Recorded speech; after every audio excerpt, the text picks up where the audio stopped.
I don't want 9/11 to become ancient history. Will it? Certainly. But when I'm around, my goal is to keep awareness of the sacrifice and bravery that occurred that day.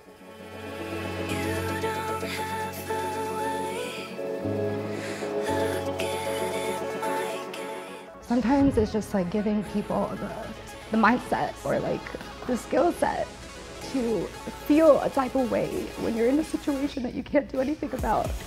I felt that way a lot of moments in my life.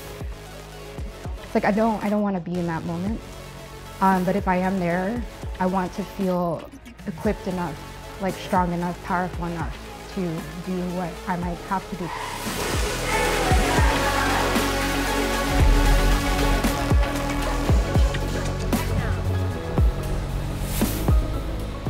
I intend to be able to walk, cycle, surf, continue an active life.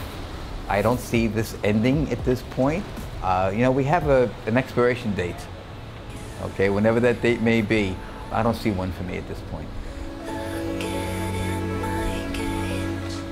Really just like living like this, like being active, not having to worry about, will I be able to?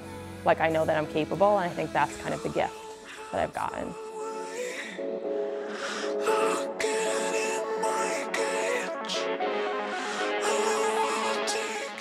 If you're in any kind of pain, you're never going to function the way you are when you're not in pain. I think that is so important. Even just when I'm walking or I'm sitting, I feel better. I'm not worried about like I'm going to trip over something and something's going to happen. It's just, it changes your entire mindset, which translates into everything else that you're doing in life.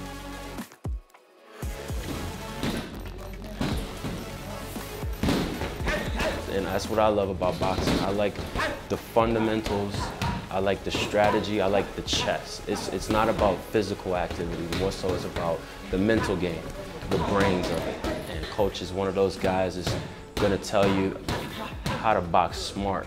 I think that's the most important part about fighting. That's the biggest challenge. That's when you get to see how much of a fighter you are. You go through adversity in life, you're gonna take punches, you're gonna take falls, but you gotta get back up, keep going.